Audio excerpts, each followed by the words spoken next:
लेकिन उनकी लाचारी और बेबसी देख के रउआ लोग लात मार देने रानिया। वही जी शांत हो जाए, एक कोई बात भूल जाए। देखिए भगवान की कृपा से अब ठीक हो गई बानी। बस भगवान के शुक्र करी, एक कोई मत सोची। पैसा चाहिए ना? रुपया, धन दौलत, बंगला, गाड़ी सब ले ले भाऊजी। अब जाता नहीं, अपना पत्नी पूनम के लेके फिर से मेहनत करम, मजदूरी करम, पैसा कमाओ, फिर से एगो घर बनाओ अपना पूनम करते, जेकरा में अपन खून के लाचारी के फायदा उठावे वाले लोग न रही। चला पूनम। भैया हम चलब, हम वही घर में ना रह, ये परिवार के साथ हम चलब, प्रभु के साथ रह भाभी। हाँ रे बंटी, तू तो हमारा लक्ष्मण बाड़े, पर राम लक्ष्मण के बिना अधूरा।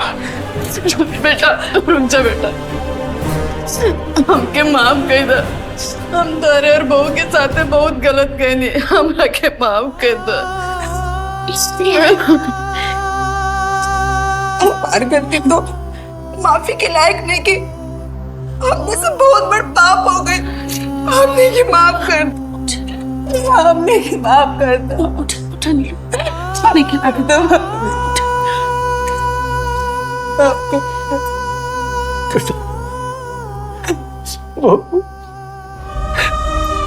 हमने के माफ कर दे बेटा, हम अहंकार में पागल हो गए। जब बेटा तो ही घर में ना रही, अरे धन दौलत लेके हम क्या करो हमें धन दौलत लेके। बेटा तेरे से दुख यही बात कर रहे कि तू लोग अपन मर्जी से शादी के लिए हमारे मन में कुछ ना रहे बेटा। आज नहीं, एगो बाप माफी मांगा था, माफ कर दे बेटा। रउआ लोग माफी के लायक नहीं के बाबूजी।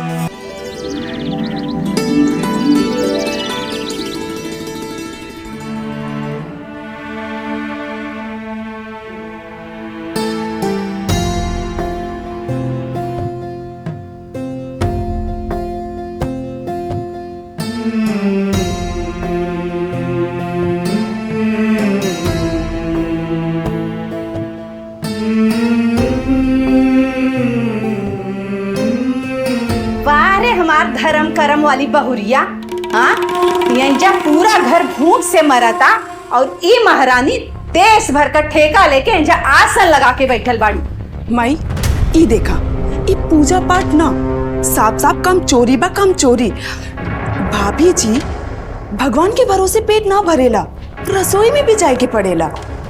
ऐसा कोनो बात ना, हम पूजा खत्म हो गई, हम अभी रसोई में जात रहनी, तनी पूजा बाकी रह। अरे सुबह सुबह काहे चिल्लाते हो जाए के भाई?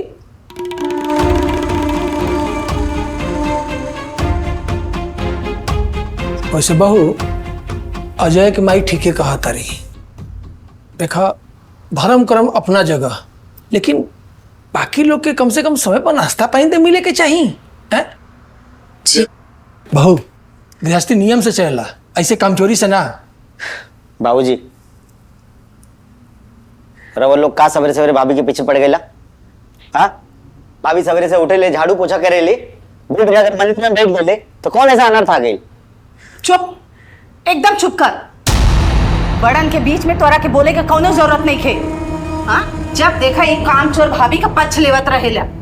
भाभी खड़े होके खाली तमाशा देखबू कि जाके चूल्हा चौका भी संभलबू कि सब जब भूखे मर जाइए तब तहार पूजा पाठ खत्म हुई ना। अभी जाता नहीं। हे भगवान, पिछला जन्म में कौन ऐसन पाप कैले रहनी है? हाँ एगो बेटा के जिंदगी कुलच्छनी बर्बाद कर देले और एक ये खानदान का नाक कटावे में तुलल बा। हाँ माई सही कहा तारू। एक अजय भैया जो दिन रात ठेकेदारी पे मेहनत करके पैसा कमा रहा बाड़ा और ई नवाबजादे घर में बैठ के मुफ्त के रोटी तुरत आ रहे और ऊपर से कामचोर भाभी के चमचागिरी करत आ रहे। अरे बंटिया कुछ काम धाम करबे, कैसे यहाँ आवारा की तरह घूमत रहबे, ई बेरोजगारी, कामचोरी, हैं? ऐसे कब तक चली? अरे कुछ तो अपन भाई से सीख, तनी ऐसे वैसे घूम तो संभाल ले कि एकदम समझ ले कि हमने के पूरा परिवार की किस्मतें फूटल बात। बाबूजी रवा लोग बात के बतंगड़ मत बनावा, हम कुछ बड़ा करे वाला जल्दी बने। और भाभी के ऐसे ताने मत मारा कर तू लोग। चुप कर, एकदम चुप कर, और जाके ना बाहर जाके कोनो काम धंधा खोज। हाँ, एक तो बेरोजगार बेटा, ऊपर से काम चोर बहू। हे भगवान, हमके उठा ला यहाँ से।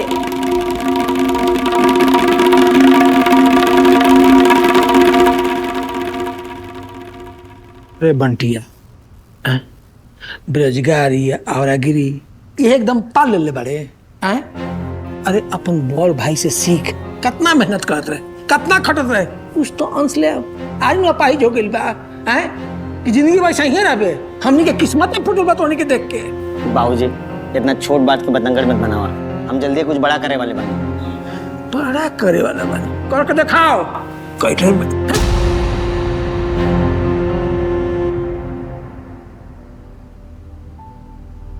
जब अजय भैया ठीक रहले तो फैमिली में एकदम हंसत बोलत सब रहले।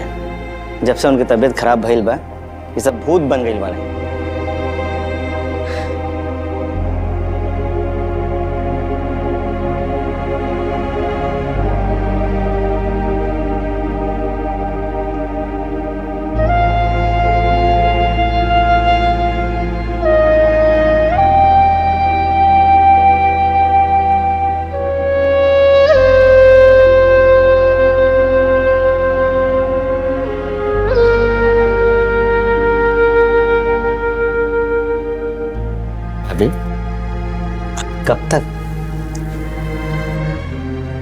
कब तक रहुआ ऐसे घुट घुट के जियत रहा बा? अरे हम कितना दिन से देखा तानी कि घर के लोग राहुल के बात बात पे ताना मारे ले, जुलुम करे ले, मगर रहुआ कुछ ना बोले, चुपचाप सहेली। का कसूर बा भाभी? देवर जी धीरज रखिए, जब खानो परिस्थिति हमने के हाथ में ना हो खेले ना, तो बस भगवान पे भरोसा रख के धीरज रखे के चाहिए।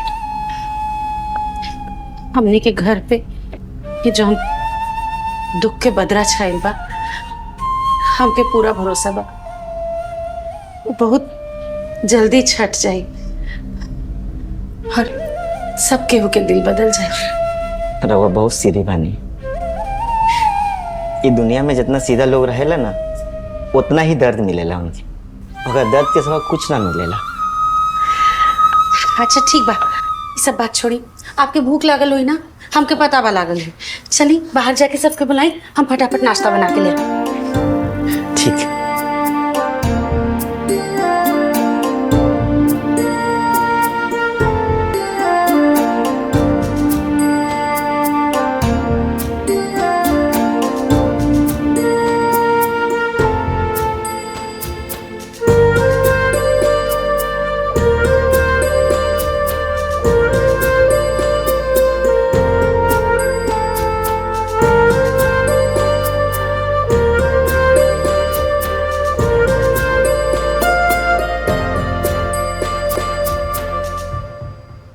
अरे बंटी, जब से अजय के पालिस मर ले बा, तब से अपन ठेकेदारी के काम धाम छोड़ के कुछ ज्यादा ही अपन प्यारी दुलारी भौजी के पीछे घूमत पड़े। हाँ, जब देखा दिन रात भाभी भाभी, ओकरा आगे पीछे घूमला से फुर्सत मिल जाए ना तो कुछ काम धंधा कर ले। अरे माई, एकरा के कहे डांटत बाड़ू? ई तो निकम्मा भाई परम पूज्य भाभी जी के सेवा में लगल बाड़ा, और आजकल तो अजय भैया से ज्यादा बंटी भैया भाभी के पल्लू पकड़ के घूमत आ रहे। जैसन जय के औकात वैसे ही नो के संगत। नीलू ठीक है कहती, सही में अजय के किस्मत खराब बा। अरे ओकर अकल में तब गुस्सा भरल बा, तबे न लक्ष्मी मेहरारू के पीछे पीछे घूमेला। छोड़ा ये सब लोग, खाना खा। ये देखा, दाल है कि पोखरा का गंदा पानी, न हमें न हमें कोनो स्वाद बा न कोनो सुगंध बा। हाँ, ऐसे अपने जैसे मनहूसियत जैसे खाना बना के हमेशा रख देवेली, ओकर तो मती मारल गए, साथे साथे हमनी के जीभ का स्वाद भी बिगाड़े में तुलल बा। माई तू दाल खातिर होवा तारू, ई देखा सब्जी आलू कच्चा बा, एमे कोनो स्वादे नहीं के। ऐसा लागता कि नून और मसाला के घरी ना भाभी के धक्का लाग गई हुई। जब दिन रात रोवे से फुर्सत मिली तब ना खाना अच्छा बनी। और माई ऐसा खाना खैले से तो हमारी फिक्रे खराब हो जाई। भात बनेले बिया, लगा कि ईटा पत्थर में डाल देले बिया, चुनहु का टाइम नहीं है। अरे एकदम का कहीं, अरे खाना तो कम से कम ढंग से बनावे के चाहिए। हैं? अगर ये सब ऐसा खाना खाई आदमी तो इंसान बीमारे न पड़ जाए। जब से घर में आई बेनू खाली दरिद्रा घुसेगी, जान लो तू लोग। बस करा बाबूजी, माई बस करा, बहुत हो गई तो लोग के। नीलम तू एकदम चुप रहा। अच्छा तो इन लोग के सिर्फ बहाना चाहिए नुकसान निकाले खातिर। अरे भाभी किचन में देखा कितना काम करत बड़ी, देखा नहीं खे का खराबी हुआ खाना में? बंटी ये खाना में का कमी बा? तो इन लोग के ताना मारे के बहाना चाहिए। ताना चुप मारे। कर, तोरा के ज्यादा बोले की बा का? हाँ, हमनी जे कहत बानी सब सही कहत बानी। जब से कुलच्छनी घर में आइल बा ना, तो हमारे घरे का सुख चैन सब बर्बाद हो गइल बा। घर के साथे साथे हमरे लड़का का भी करम फूट गई बा, जेकरा पल्लो ऐसे मेहरारू पड़ गई। हाँ माई सही कहा तारू, अजय भैया हीरा जैसा लड़का एकरा से शादी करके ना जिंदगी बर्बाद हो गई। और अजय भैया का तो किस्मतें फूटल रही। और ऐसा औरत ना दुश्मन के भी मन ना मिले के चाहिए, जे पूरा घर बर्बाद करके रख ले भैया।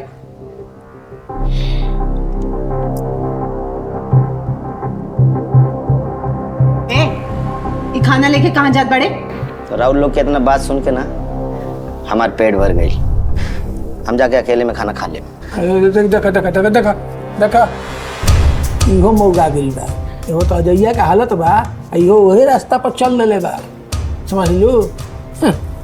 खाई अब खाई का कटहर, अलुआ काचे बा, भात में मार पथरे बा, हाय गहर गंगे बा। हट ना के चल,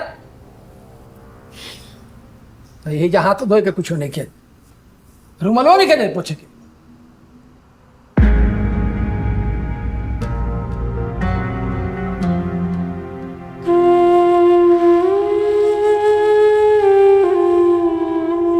जी आई खाना बना के ले आई बनी, फटाफट खा ली।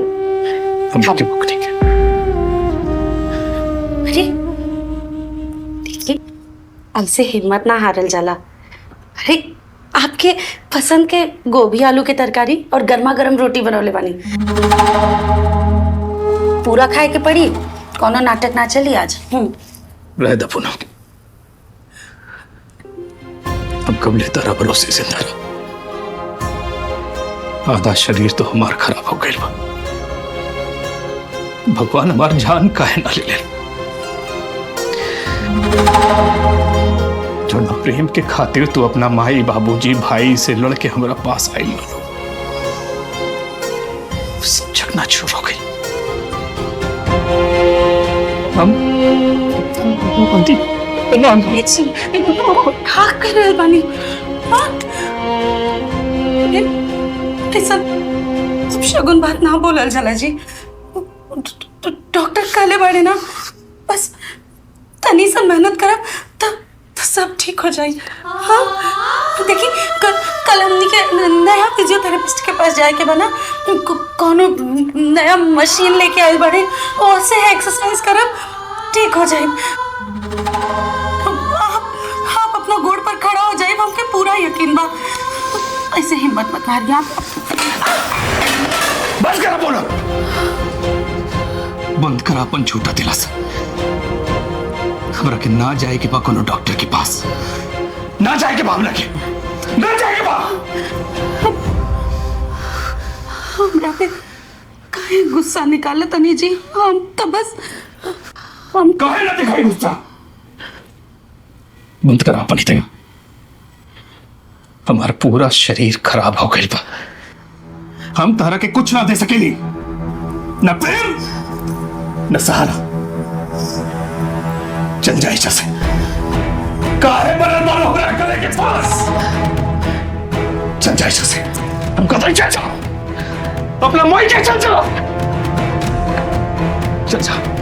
चल जा इसे से, चल जा, चल जा।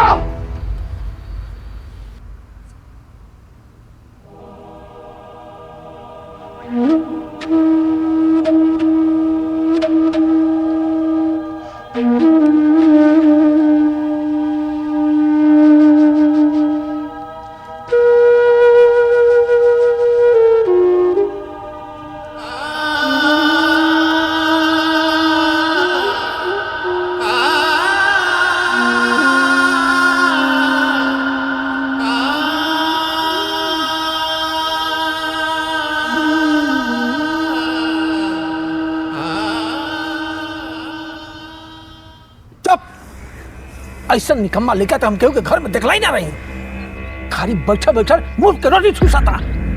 अरे कोनो काम धंधा की चिंता बाकी ना, आगे सोचले का बड़े।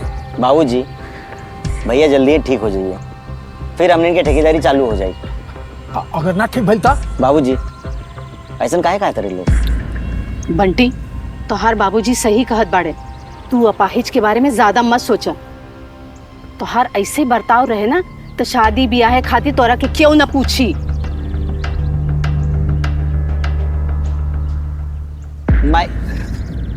मुझे अरे बंटिया के डाटा जोड़ा, वो मुझे कुछ सुन के आयल बानी, आज तो अनर्थ हो गई, हमने खाते महाकल्याण हो गई।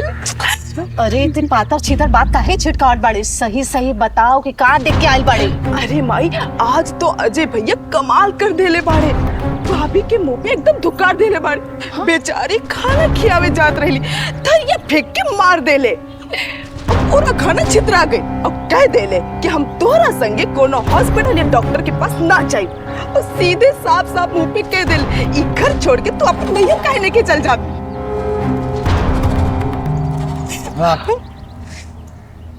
ये तो बड़ा खुशी के बात है। का सही में अजय ओकरा के घर से निकाले कला सा? हाँ बाबूजी हम अपने कान से सुन ली। हाँ अब आयल ना ऊंट पहाड़ के नीचे, हम जानत रहनी कि अजय ओकर कितना पछ ले लेवे, बाकी जब से वो अपाहिज भइल बा ना ओकर दिमाग में ठिकाने आ गइल बा। अब हम देखब इतना बेइज्जती के बाद वो कनमुही ई घर में कैसे टिकल रहे और कब तक।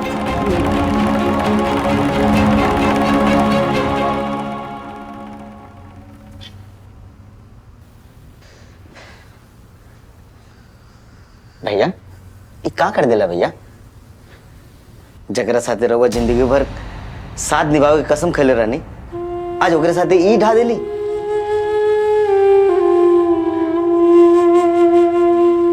अरे जकरा साथे 7 जन्म साथ निभावे के कसम खेले रहे, ओकरा साथे ये अत्याचार। अरे देवी जैसन हमार भाभी जो रहुआ खातिर अपन माई बाबूजी परिवार छोड़ के आइल भैया, कई दिन देखे खातिर रहुआ भाभी के प्रेम करे रहनी। बंटी अपना काम से काम रख, और तू के बड़े बीच में बोले वाला, तू के बड़े पति पत्नी के बीच में बोले वाला, चल जा से जा। बंटी तू ये क्या करता है? क्या ज्ञान देता है तू एक रह के?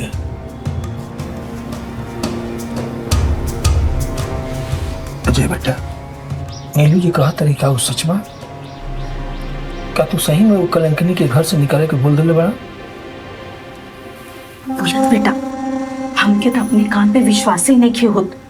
सच बताओ ना, तू ओके ओकर औकात दिखा देला, हमरा के तो लागल आज भी ओकर पक्ष ले। लेकिन बेटा आज तू अपने माई के छाती चौड़ा कर देला। हाँ भैया साफ साफ बता दी, कल से ही करम जली हमरा आँख के सामने दिखाई न देवे के चाहिए। उनका तू सच में ओकरा के नैहर भेजे के मन बना ले बाड़ा ना? हाँ हाँ सच बा, नीलू जोन कहा था नहीं एक एक अक्षर सच बा। हम कह दिले बनी पूनम से कि हमनी के रिश्ता खत्म हो गया। तो भैया नेक काम में देरी कौन बात के, जोन कल करे के चाहे वो आज हो जाए। भैया तू भाभी के नैहर फोन करके उनके भाई से कह दा कि वो आके अपने बहन के ले जाए। हाँ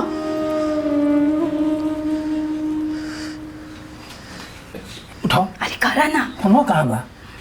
देखा एंजल उठाओ।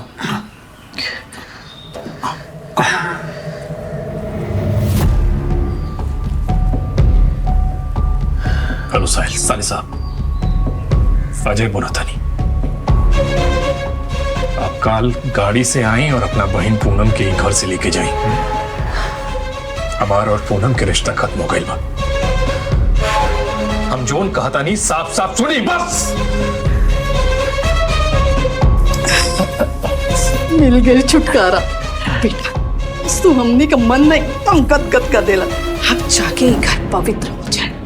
देखा ना बाबूजी, हम कहत रही ना कि भैया ओकरा के एक दिन घर से लात मार के भगा दे हैं। अब आई मजा। तो बेटा आज हमारा बेटा होके के फल निभा देला। तारा के हमनी के कितना समझावत रही जा कि वो अपन प्रेम के जाल में तारा के फंसा के तार मती के भ्रष्ट कर देले रहे। हम तारा से प्रेम ना करते रहे ना, ओकरा तो प्रेम रहे दौलत से, बंगला से प्रेम रहे। समझला? अब ओकर भाई अगर दोबारा आयल ओकरा के एजा से ऐसा खदरल जाई कि दोबारा पलट के देखे ना। तो चली खुश खबरें मनाई जाए। ना दुख खबरें भौजी के, अरे ना पूनम देवी के। चली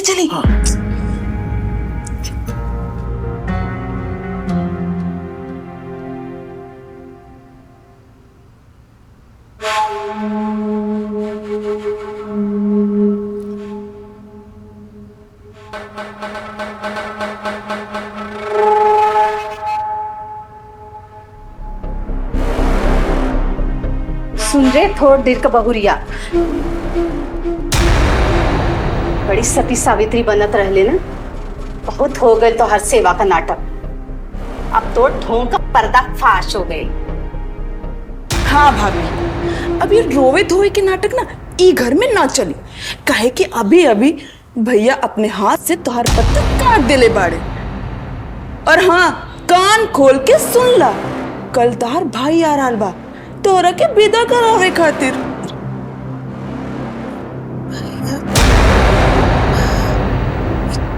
का कर रहल बाड़ू नीलू? अजय जी हमरा साथे ऐसा नहीं के कर सकत। तू झूठ बोल रहल बाड़ू ना? हाँ, झूठ तू बोल रहा आज ले। अजय अपन हाथ से तार भाई के फोन कैले बा और साफ साफ कह दिले बा कि अपन बहन के कल गाड़ी लेके आवा और लेके जाई। जैसे अभी घर से तोरा कोनो रिश्ता नहीं खे। काल का सूरज तोहरा खातिर ई घर में आखिरी बा। काल तोहार भाई आए और हमेशा हमेशा खातिर तोहरा के इंजा से लेके जाए। फिर दोबारा ही मनोज शक्ल लेके ना हमरे चौखट पे गोड़ मत धरिया। हाँ भाभी, जाए के तैयारी कर ला, अपन बोरिया बिस्तरा पैक कर ला। काहे कि कल के बाद ये घर रवा खातिर एगो सपना बन के रह जाई। और रवा जिकरा बल पे उड़त रहनी ना, उहे रवा के लात मार के घर से भगावे के फरमान सुनौले बाड़न। चला मैं चल।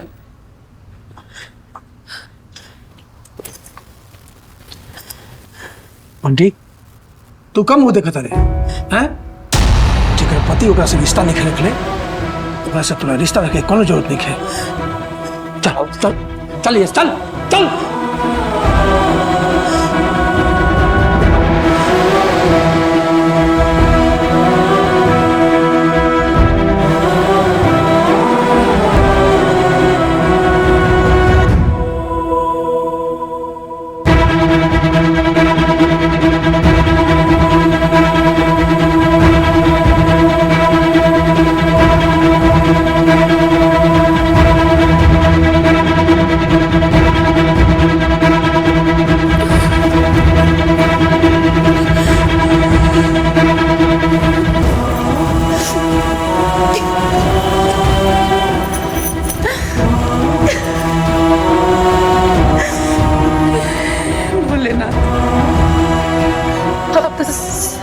करे वाला बन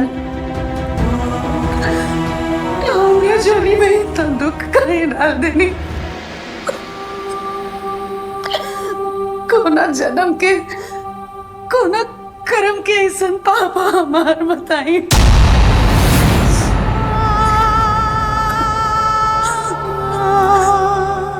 हमार का कसूर है? और सुख दुख में अपन सुहाग के साथ देवे के कसम कहनी है।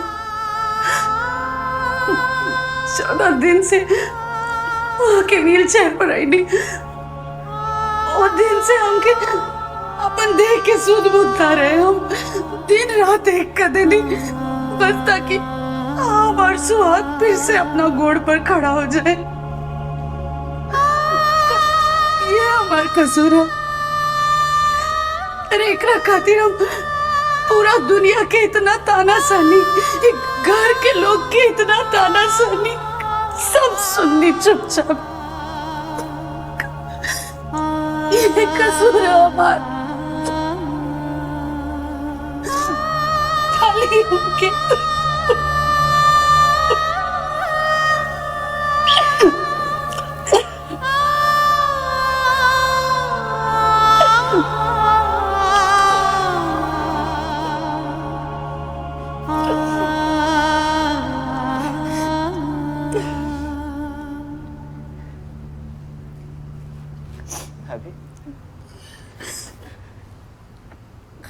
पत्र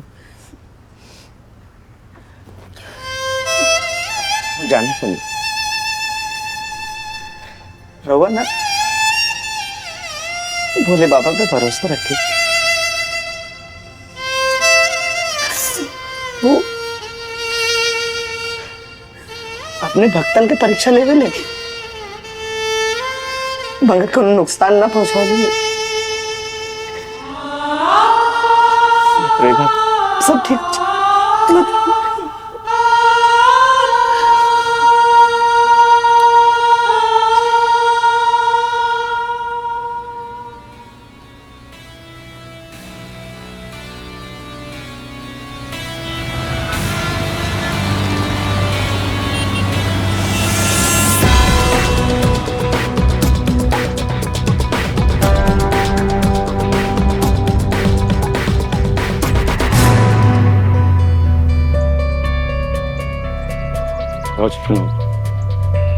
आगे ला लो, तारे इंतजार करत रहे।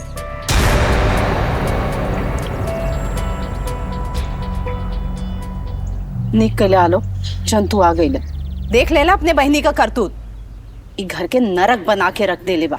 जब से एकर मनहूस कदम ई घर में पड़ल बा ना, ई घर बर्बाद हो गइल बा। हमार बेटा अपाहिज हो गइल, काम धंधा सब चौपट हो गइल। और वो अपने आप के ना सदी सावित्री समझत रही, लेकिन भीतर ही भीतर ई पूरा घर के ना बर्बाद कर देले बाड़ी। और हमार अपाहिज भाई ओकर सेवा के नाटक से तंग आ गए रहे, यही से ही कड़ा कदम उठौले बाड़न। भैया इतने के बारे में बताएं। अब तो हमके जानता नहीं ना, ऐसा कोनो बात ना। वो हमसे थोड़ा नाराज बाड़े, बाकी हम उनके समझाते भैया। नौटंकी बंद करा फोन। इतना अच्छा लड़का देख ले रहनी तोरे खाते, लेकिन क्यों के बात सुन लू तू, तोरे ऊपर तो प्यार का भूत सवार रहा। ये घर में शादी करे करा तोहरा के, और हमनी के इज्जत पूरे समाज में नीलाम कर डालू तू। वही दिन से एकदम वही दिन से तोहार और हमनी का रिश्ता खत्म हो गई बा। देख ले लोग, ई लड़की से हमनी के खुद परेशान बनी जा। पूनम, तो अपने जिंदगी का फैसला खुद कैले बानू। यह वजह से जौन भी हालत बा ना, ओकर जिम्मेदार तू खुद बाड़ू। तोहरा का लागे तोहरा के विदा खराबे एग्जाम आइल बानी ना। हम खाली ही देख आइल बानी कि जौन लड़की अपने परिवार के खानदान के इज्जत पूरे समाज में उछाल देले बा, ओकर सजा मिलत बा कि ना। कहता नहीं भैया, हम आपके छोड़ पाई नहीं। बस भैया नहीं, और अब हमार कोनो रिश्ता नहीं के। अब तुम मरा जिया, हमरा से कोनो मतलब नहीं के। ये तो हार सजा बा, होगा तू खुद भुगता। भैया भैया हमारी बात सुनी भैया। अभी हम क्यों नैहर के लोग की जरूरत है, हम बहुत परेशान बानी भैया। पूनम, ये फैसला बाबूजी के भी बा।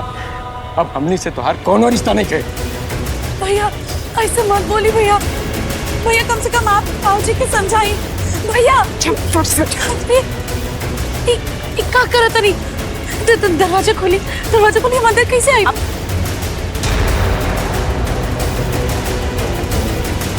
तोरा के यहाँ आवे की कौनो जरूरत नहीं थे। तोर भाई ने तोर औकात दिखा देले। चल निकल जा यहाँ से। ये दरवाजा खोली, ऐसी मत करिए अम्मा जी। हम कहाँ जाए? ये हमार घर है, दरवाजा खोल दी ना। जहाँ जाएगा कहीं वहीं जा। ये दरवाजा अपना खुले। भाऊजी, भाऊजी चल यहाँ से। अरे भाई, भाऊजी कहाँ थे यहाँ सड़क पे?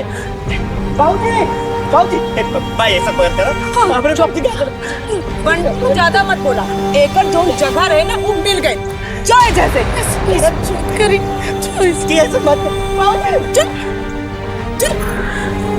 खोटी करे बाड़ू। जाए जैसे भाऊजी का साथ में भाऊजी जान को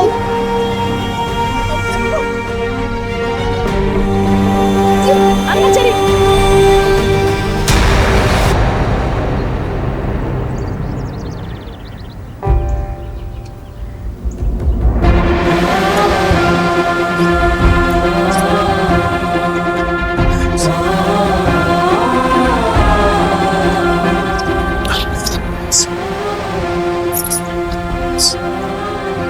सही काय तणू बहिणी एकर भैया एका ऐके भाई डांट के गई ने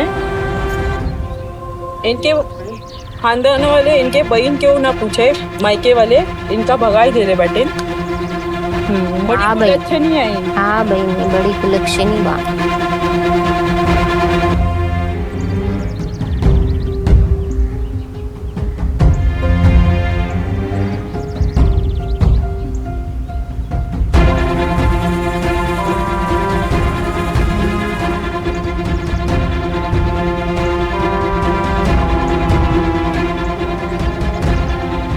हाँ सही कही हूँ बहनी।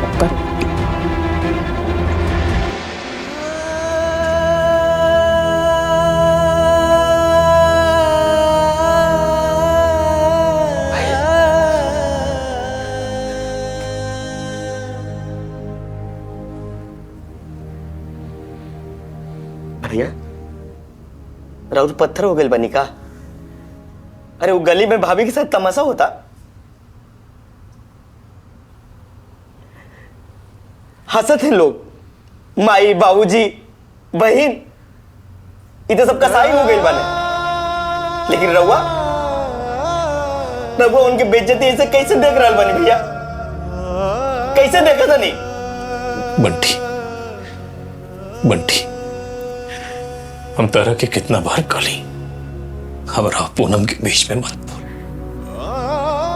तू भी छुप पड़े रे, दुनियादारी नहीं समझता। हाँ भैया, ये दुनियादारी ना है जी। पत्नी राउर के सेवा खातिर अपने भाई के लाड फटकार सब सह गई। नहीं तो अगर कहीं घर से दिल्ली से बाहर निकाल देना,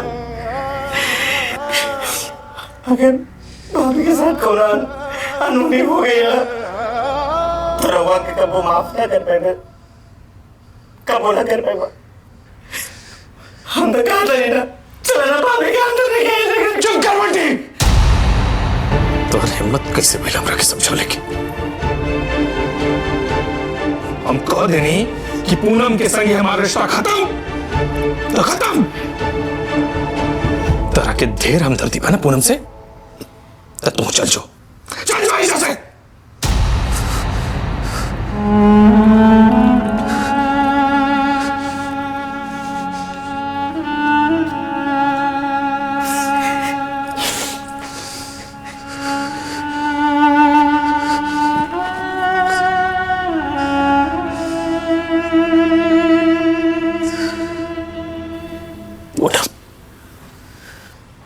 हमरा के माफ कर था पूनम। हमरा पास कौन रास्ता न रहे। हमरा के माफ कर।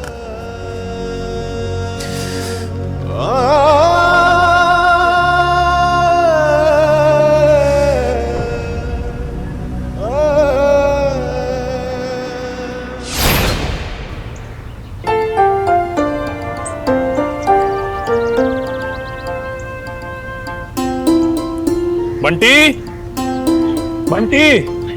हेलमेट लेके आइया। हाँ आगे नहीं भैया, तीन हेलमेट। चलो देखिए बेटा बाहर लगा है। अच्छा चले। अरे एक मिनट, टिफिन टिफिन भुला गई नहीं। कहाँ कैसन धुन चढ़ल बा कि खाए पिए के भी ख्याल नहीं के। अच्छा सुना, दोपहर में कोनो होटल में बैठ के मत खाइया, ई खाना साथ में दोनों भाई बैठ के खाइया। अरे भाभी, खुशबू से तो ऐसा लगा कि हमारे मन पसंद के पनीर और पूरी बनने वाली है। अब दोपहर तक इंतजार ना करब भाई, यही खा के चली का। हाँ भाभी, ये सुना? हाँ। खाना पे कम, काम पे ज्यादा ध्यान दे। अच्छा पूनम माँ, टेंडर निकले वाले को प्रार्थना करिए। हम भोले बाबा से प्रार्थना करें आप ही के टेंडर मिली। Thank you. ध्यान से जाए। ठीक है, इला हेलमेट लगा लिया। हाँ अच्छा।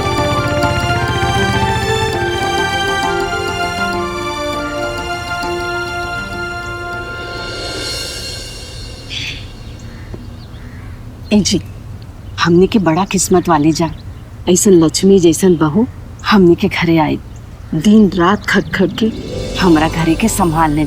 अरे हमरे बेटा का तो तकदीर संवार देलस।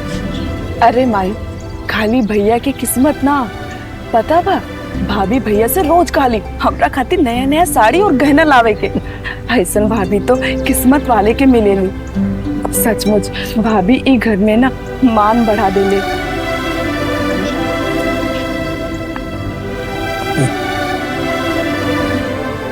तू लोग एकदम सही कहा तर। जब से पूनम घर में आयल बिया, अजय के ठेकेदारी में दिन दुगनी रात चौगनी बढ़त होता। हमार बहू साक्षात अनपूर्णा ही।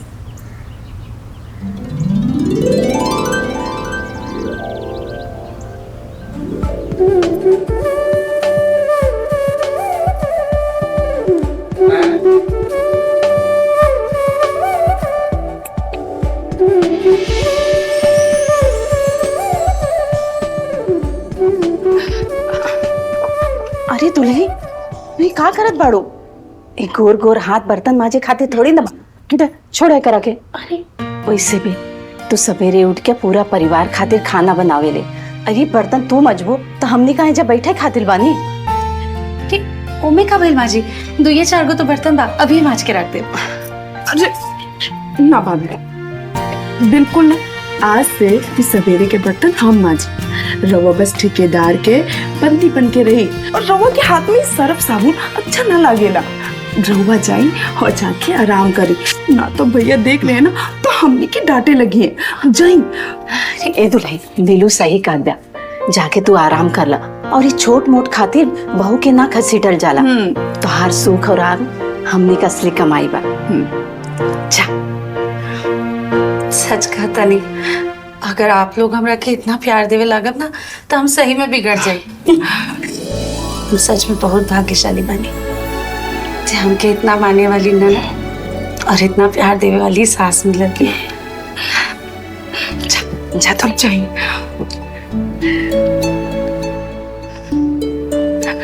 नीलू, जल्दी से ते बर्तन मांज। हाँ हाँ अभी।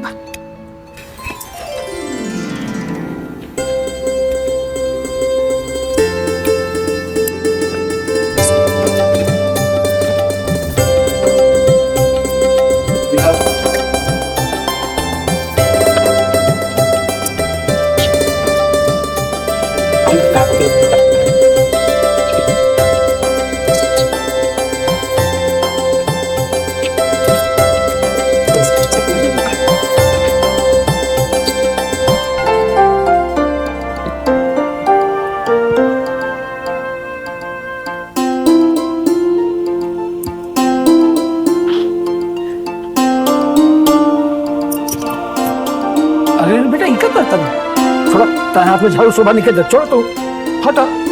अरे का भइल बाबूजी, हम बस 5 मिनट में पूरा आता साफ कर देता नहीं।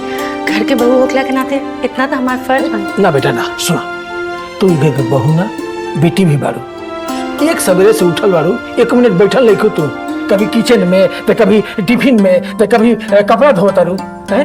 अरे बेटा, सब सफाई तू ही कर लेबू तो हमनी के का बुढ़ा गइल बन जा। तू जाके आराम करा, हम सब संभाल लेम।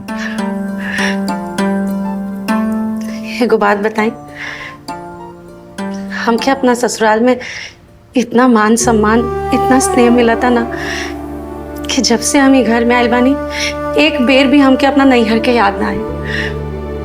अब भी हमारे ससुर जी ना हमारे बाबूजी ही बानी, सच में। ना बेटा, तहार हंसता खिलता चेहरा ही घर के रौनक बा। साफ सफाई छोड़ा, तू जा चाय पी के आराम कर, हम सब कर ले। छोड़। बाबूजी अब कम से कम इतने हमके साफ कर दी ना ना, अगर आप झाड़ू लगाए तो हमके नरक मिली। अब आप इतने हमके साफ कर दिए, ओकरा बाद हम सच में बैठ के चाय पियो। सच कहता नहीं। बैठी बैठी आराम से बैठी खाली इतने से बात। ओहो,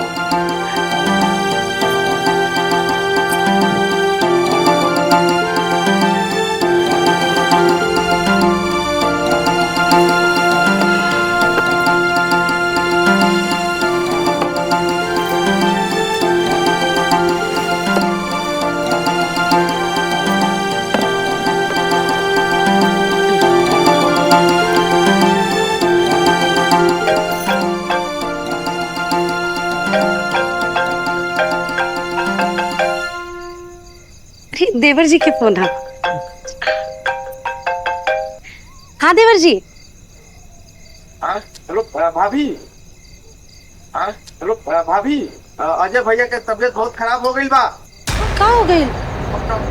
अरे पैरालिसिस मार देले बा।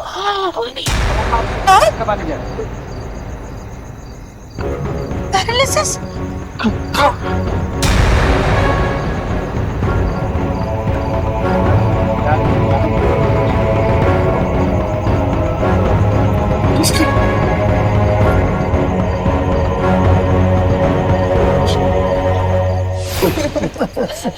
बेटी खाई ना।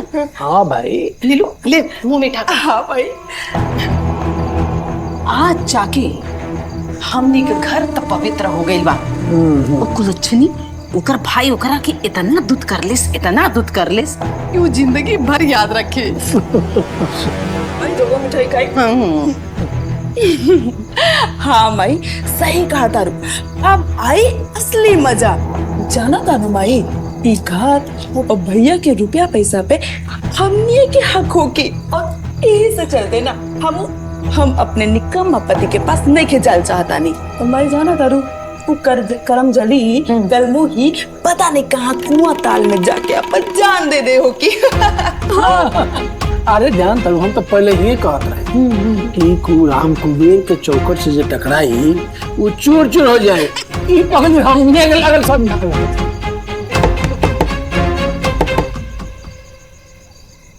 अरे बाप रे बाप, इतना रात के क्यों आठ तोड़े में लागल बा? इतना रात की के हुई पता नहीं माई, लेकिन लागत है ना बहुत गुस्से में गेट खटखटा रहा बा। ए बाबूजी रोको, जाके देखी ना क्या आइल बा। बंटिया जाके देखता कौन सा खटखटा लाता दरवाजा उखाड़ के फेंक दी। न जाए बाबूजी, जगह घर उजाड़ के रहो लोग पार्टी करता नहीं ना, वही के भूत आइल हुई। ओकरे शकल में कौन आइले? आई देखा था चप्पल मार के हुक दे। चल चुप हो के जल्दी जा। कैसा मुंह पुगावल बा। भाभी चल चल अंदर चले गए, अंदर चले। ले हट ये सब तो हिम्मत कैसे बोले मत आया पावे की। बस बाबूजी, बहुत आप लोग की शराफत हम देख लेंगे। आप लोग के निकाले से हम अपना ही घर से निकले वाला नहीं थी। ये घर हमारा, हमरा पति के और यहाँ वापस आए खातिर हमके केहू के इजाजत मांगे के जरूरत नहीं के। करे कुलच्छनी ते फिर आ गए, तोर भाई तोरा के छोड़ के चल गए, पति तोरा के दुत्कार दे ले, फिर कल मुंह लेके आ गल बाड़े। इहे मुंह लेके आ गई नहीं, अपन हक लेवे आइल बानी। हमार भाई हमके छोड़ के चल गई ना, तो हमरे और हमरे भाई के बीच के बात है, हमने बैठ के बात कर लेवल जाए। और जहां तक बात हमरे पति के है ना, वो हमरा से नफरत नहीं के करत। वो तो बस अपना बेबसी और लाचारी के कारण हमके खुद से दूर करे के कोशिश करता है। लेकिन ना, जबले हमार सास चलता तबले हम यहाँ अपना घर में रह के अपन पति के सेवा करब, हमके केहू ना रोक पाई। चुपचाप एहजा से चल जा, और ज्यादा बोलबू ना तो हम पुलिस के फोन करके बुला दे हम। हाँ बुलाओ, बुलाओ पुलिस के। अरे जल्दी बुलाओ। हमू देखा तनी ना कौन पुलिस एगो ब्याहता पत्नी के अपन अपाहिज पति के सेवा करे से रोकतिया। ना बुलाओ तरू, हम बुला देता नहीं और बुला के बता देता नहीं कि आप सब लोग मिल के कैसे एगो लाचार आदमी के इतना परेशान करता नहीं क्यों आत्महत्या करेला मजबूर हो जाओ। यही से कहता नहीं हमके ई कुल करे पे मजबूर मत करी लोग। हमारा रास्ता मत रोकी, हटी।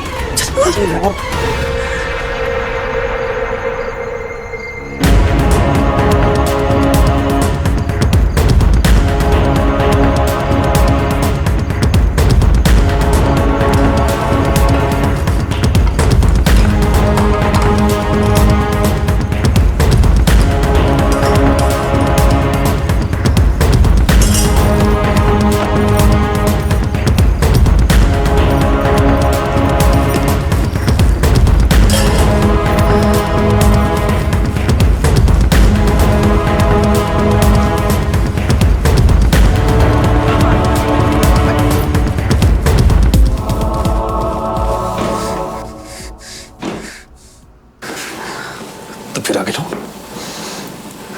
हम तारा के मना कर ले रही ना, हम तारा के घर से निकाल दे रही ना। अरे लाश शराब खून के पी गए का चिल्लाई मत, याद नहीं है डॉक्टर आपके चिल्लाए से मना कैले बा। खाना लेके आई बनी, चुपचाप से खाना खा ली। हमके पता बा आपके अभी लेके खाना ना दे लगी। तारा हाथ से खाना ना खाली जाए क्या सकेली। हम तारा के ना अपना घर से बेदखल के लिए मानी निकल जाए से। भूली मत अजय जी, ये सिर्फ आपके ना हमरो भी घर है। एक घर पे जितना अधिकार आपके बा उतना ही अधिकार हमार भी बा। कानूनी तौर पर ना, धर्म से भी। अरे हम आपके अर्धांगिनी हैं। रिश्ता और कानून ना समझो हमरा के पूनम। तारा के घर से बल्कि अपना दिल से भी चल क्यों दिले बनी। चल जाए से चल साहब। अब कोनो भगवान नहीं की जे हमारी किस्मत बदल दे। आप ये सब काहे करता नहीं हमके समझ में आ रहा बा। आपकी लाचारी क्या, लेकिन हमार विश्वास करी हमने मिलके आपके ठीक करेंगे। अपना पूनम पे विश्वास करी, सब ठीक हो जाएगा। फिर पहले जैसी बाहर आ जाए, हमारा विश्वास करेंगे। खाना खाए, दवाई खाए के टाइम होता, खाई खाई।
हे भोलेनाथ,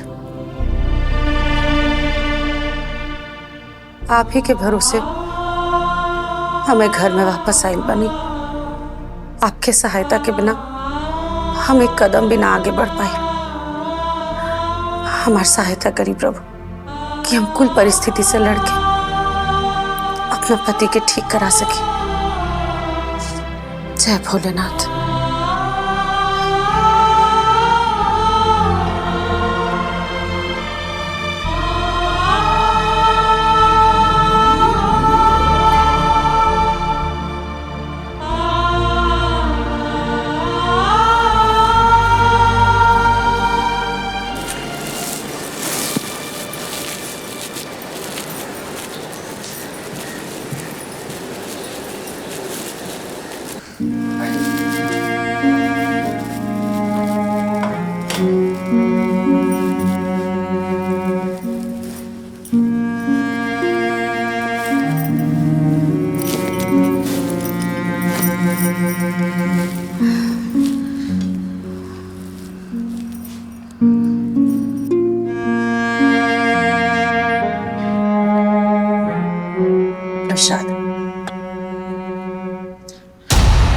का तमाशा पर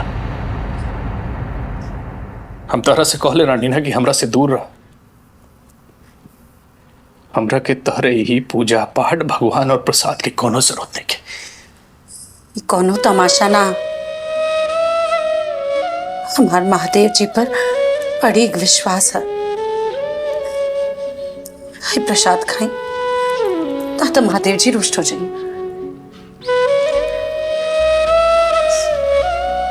और रहल बात आपसे दूर हो गया क्या?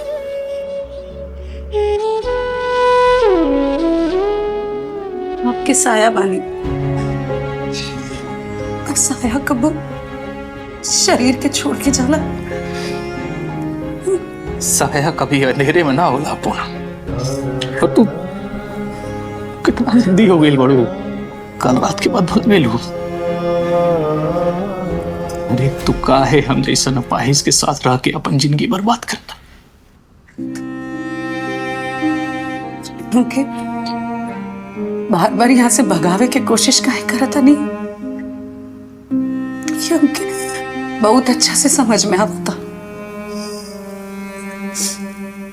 नफरत तो आप हमसे करी नहीं के सकते। आपकी यह डर बना कि आपके परिवार शायद हमके कोनो नुकसान पहुंचाई। मत डराई, हम संभाल ले। तेरे जाना तारू तो काहे ही नरक में कूद तारू तू। जौन माई हमरा के जन्म दिलस वो बदल गेलस। जौन बाबूजी अपन हाथ के सहारा दे के चले सिखौलस वो बदल गेलस। और जौन बहन ये हाथ में राखी बंधे रहे ना वो बदल गेलस। हे पूनम हम अपाइज हो गई बनी, हमार जिंदगी बहुत दिन के ना। तू चल जा यहाँ से। अरे सब ठीक हो जाए, भरोसा रखी ना जी। और अगर हम पर भरोसा नहीं के तो कम से कम महादेव जी पर तो भरोसा रखी। हमके पूरा यकीन बा भले आज आप व्हील चेयर पर बानी, पर बहुत जल्द सब कुछ ठीक हो जाए। अब वापस अपना पेट पर खड़ा होकर और सब केहू के मन फिर से बदल जाए। बस आप हार मत मानिए। एगो पति पत्नी साथ मिलके कोनो परिस्थिति से लड़े लेना तो जीत निश्चित हो जाए। हार मत मानिए।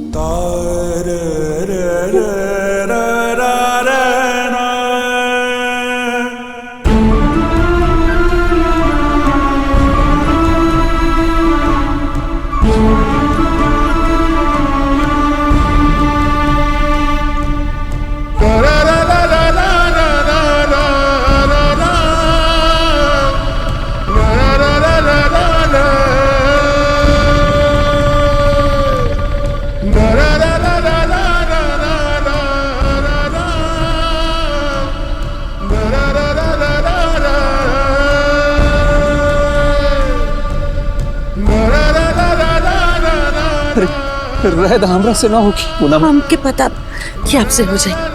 आई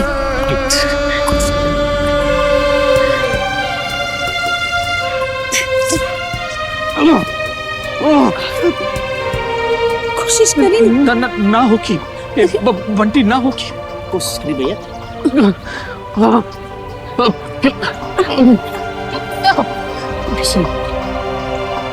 नीलू देखत बड़े ये महारानी का नाटक बड़ी आए बाई डॉक्टर बनई, जेकर पूरा शरीर भगवान मार देले बा ओकरा के मालिश कर के पहलवान बनावत बाड़ी। हाँ माई, काट के उम्र कभी ना सकेला का। अब तो भैया जिंदगी भर बैठल खाए वाला बोरा बन गए बाड़े। ई भाभी साहब सोचा तारी कि दोरे लगिए। हमरा से ना होगी, देखा सब तमाशा बनाओ तरन। हमरा के कमरा में ले चला। वैसे अपाहिज वाला जिंदगी ना चाहिए चाहता नहीं। प्लीज बनाओ। कहा था नहीं सब ठीक हो जाए। अब भगवान पर भरोसा रखी। ये लोग के बात का सुना था, ये लोग के तो काम बा कि उनके कटल उंगली होके तो ऊपर नमक छिड़के। आप इतने की बात मत सुनिए, आप कोशिश करें, हमके यकीन बाकी आपसे हो जाए। हमरा खातिर आप कोशिश करें, आई हमके यकीन बाकी आपसे हो जाए। ए पूनम, ए बहुरानी, ज्यादा सती सावित्री मत बना। अब वैसे भी लंगड़ा घोड़ा पर दाव ना लगाए चाहिए। भगवान जरा पर लात मारलन नो कहीं के ना रहल। हम तो कहता नहीं कि जितना जल्दी समझ जीबू नो उतने जल्दी भलाई हुई। वैसे भी है अब कोनो काम के रहल नहीं। बाबूजी, ये लंगड़ा घोड़ा ना शेर बाड़ा। अले अभी तनी घायल पड़े, बाकी देखा बहुत जल्दी अपना पैर पे खड़ा होके फिर से दहाड़े लगे। जितना हंसे के बाद हंस ले, कैसे कि एक बेरी ठीक हो जाइए ना, तब आप लोग कैसे हंसे के मौका और ना मिले। एक बार और कोशिश करिए, बस एक जगह।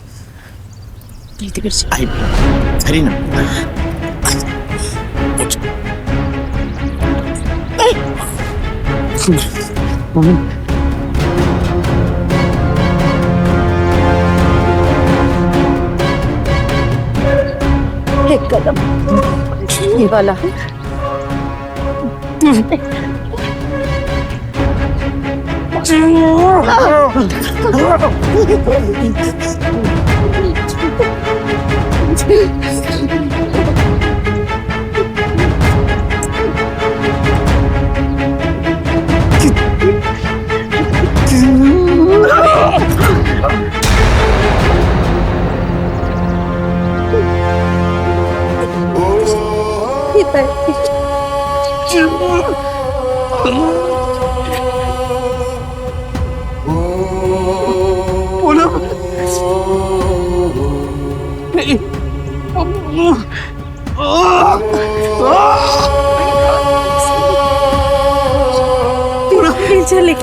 नीचे लेके आई देवर जी।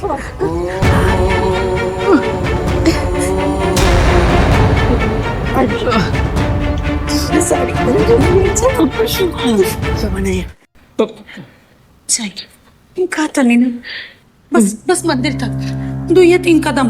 कोशिश तो करिए। जय भोलेनाथ,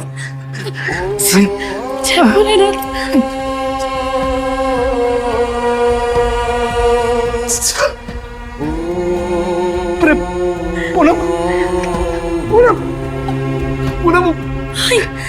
एक 2 कदम आगे बढ़ी।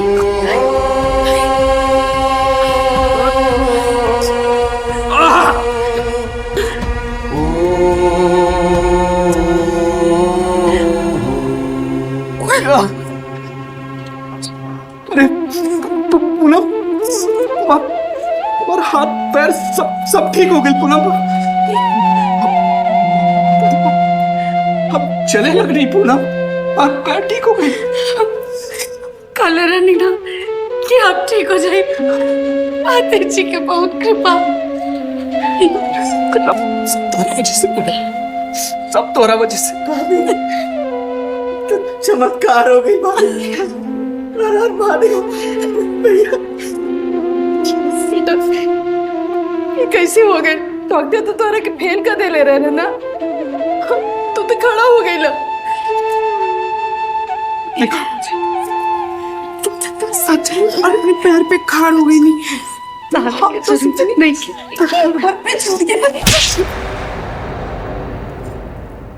और तोड़ा के वही दिन में मर जाते थे। जे दिन तू पहला बार ससुराल से आए रही, आज ही नौबत ही ना। नोबेल बाबूजी, बेटा तू तो चले लग रहा। ठीक हो गई बेटा, ठीक हो गई। चल का भाई बाबूजी, माई फिर रउआ लोगन के बोली कैसे बदल गई? का खात रहनी आप? चीनी के बोरा, काठ के उल्लू, बाबूजी का कतरा नहीं, लंगड़ा घोड़ा। अरे हम वो है अजय आई, जगन के लाचारी और बेबसी देख के रउआ लोग लात मार देने रानिया। वो है जी शांत हो जाए, एक बात भूल जाए। देखिए भगवान की कृपा से अब ठीक हो गई बानी। बस भगवान के शुक्र करी, एक मत सोची। पैसा चाहिए ना, रुपया, धन दौलत, बंगला, गाड़ी सब ले ले भाऊजी। अब जाता नहीं, अपना पत्नी पूनम के लिए फिर से मेहनत करम, मजदूरी करम, पैसा कमाओ,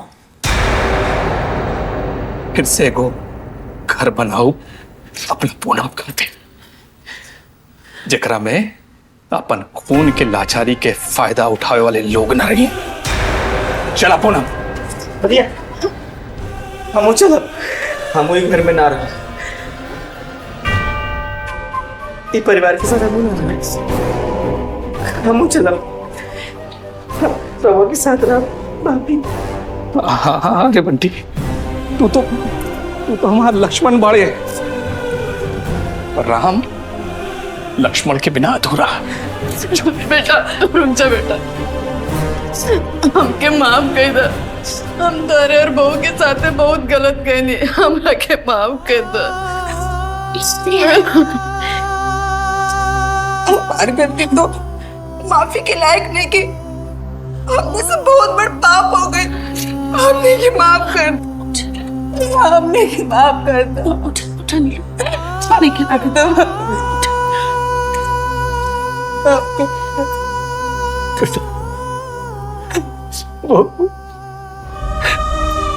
हमने के माफ कर दे बेटा, हम अहंकार में पागल हो गए। जब बेटा तो ही घर में ना रही, अरे धन दौलत लेके हम क्या करो हमें धन दौलत लेके। बेटा तेरे से दुख यही बात कर रहे कि तू लोग अपन मर्जी से शादी कर लेना। अब हमारे मन में कुछ ना रहे बेटा, आज बता नहीं, एगो बाप माफी मांगा था, माफ कर दे बेटा। रउआ लोग माफी के लायक नहीं के बाबूजी। अरे जौन परिवार लाचारी में अपन खून के साथ छोड़ देवेला, वो परिवार कैसे? चला पूनम। बेटा रुक ही जा, तेरे साथे जौन कुछ भइल ना, ओकर दोष हम बहू के दे देनी। तू लोग चल जाइबा ना, तुम अपने आप के कबो माफ न कर पाओ। बहू आपके माफ कर दो, रुक जा। हे भाभी, बोलो कि घर छोड़ के ना जाए, माफ कर दे भैया, भाभी माफ कर दे। अजय के बोला ना रुक, अब क्या करूँ बोला ना बोले ना भैया के। देखिए ना बाबूजी, माई, बहन सचमुच के बहुत पछता रहे बारे। राहुल का दिल तो बहुत बड़ा बना, एक बार हमारा खातिर इन लोग के माफ कर दे, माफ कर दे हमें, माफ कर दे। कैसे पूनम, इतना साला के बाद? हाँ हम कहता नहीं, कैसे कि सबके माफ कर देले बनी। बापू ना, अगर तू माफ कर दे तो माफ कर दे। बेटा तो हमने के माफ कर देना ना, लेकिन माफ कर देने, माफ कर देने।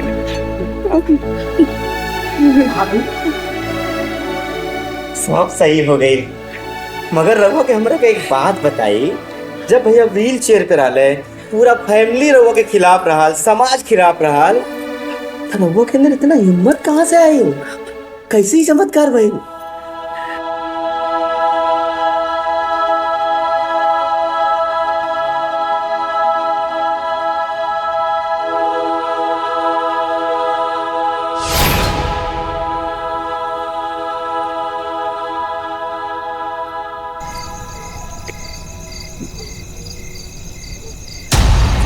गुरुजी।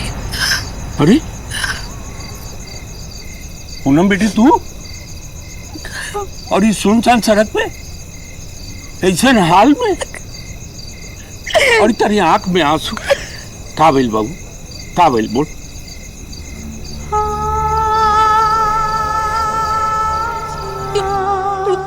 हमरा लगी जाए खातिर कोनो जगह न रहल हमके बस स्कूल के पास आ गई नहीं। लेकिन भइल का हमार पूरा जिंदगी बर्बाद हो गई। बहुत लाचार हो गई बानी। हमार सुहाग व्हील चेयर पर आ गए बाड़े। हमार ससुराल वाला लोग ऐसा समय पर एकदम सही हो गए बाड़े। वो लोग हमके घर से निकाल देले। हम अपना नैहर में मदद मांगे के कोशिश कई नहीं। भाभी क्यों हमारे साथ देवेला तैयार नहीं के। समझे में नहीं क्या होता क्या करी। हमार मन करे था कि हम मर जाए। चुप एकदम चुप। तू कोनो आम लड़की नहीं को। तू हमारे सिर से बारू जेके हम जिए के आन बान शान अपनी रक्षा के पढ़ाई शिक्षा दिले हैं। और ये बतावा जेकर नाम पूनम होके वो अमस्या के अनरिया से डेरा जाई का ना ना। हम आखिर कर भी का सकता नहीं गुरुजी। हमें को अकेले और बेबस नारी है और पूरा परिवार एकदम हमरा पीछे लागल बा। हम अकेले ओकनी से कैसे जीता। ये तो तोहार भूल बा। औरत कमजोर ना होले। शास्त्र में लिखल बा औरत शक्ति स्वरूप है। अरे वो जब तक शांत बिया तो लक्ष्मी बा अन्नपूर्णा बा।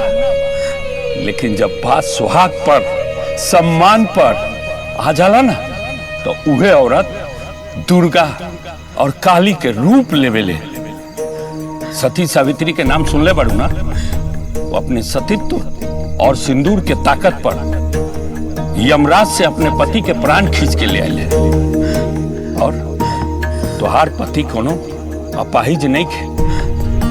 ओके ओकरे मतलबी घर वाला लोग अंदर ही अंदर खोखला कर रहा बा। ओके तहार कमजोर आंसू के ना तहरे फौलादी हिम्मत के जरूरत बा। ई जमाना और मतलबी परिवार के बता था कि जब एगो औरत अपने सुहाग खातिर जीत पे आवे लगे तो काल के भी पीछे हटे के पड़ेला। जल्लू चल। हमारा हाथ खोलते नहीं गुरुजी। हम हार नहीं खी सकते। ठीक कहा तनिया। भले हमारे पति लाचार बड़े लेकिन उनकर ब्याहता पत्नी उनकर सेवा करे खातिर अभी जिंदा पड़ी। अब हम रोब ना। अब हम लड़ब। हम वापस अपना घरे जाए और तबले अपना पति के सेवा करब जबले वो ठीक ना हो जाता है। आशीर्वाद दें गुरुजी। विजयी भवा। चल महादेव इनका रक्षा करेगा।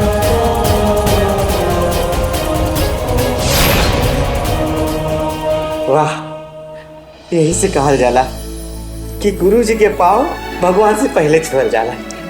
वाह गुरु जी धन्य हो।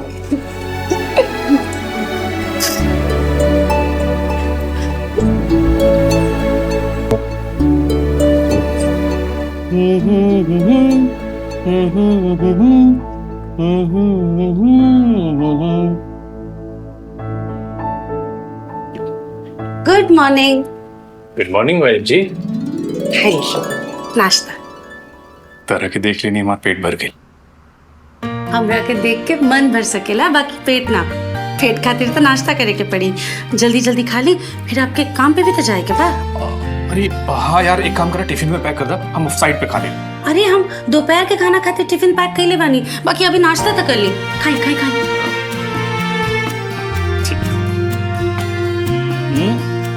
अरे ना, अभी हम भोले बाबा के पूजा ना कैले ही, पूजा कैला के बाद ही अन्न खाई। आप खाई ना। अच्छा, तू भोले बाबा के बहुत बड़ा भक्त बाड़ू ना? वही तो हम आपसे मिलवले पड़े। अच्छा ठीक बा भाई, जय भोलेनाथ। बैठ के खाई। ना हो गई, पकड़ा खा ले ना भाई।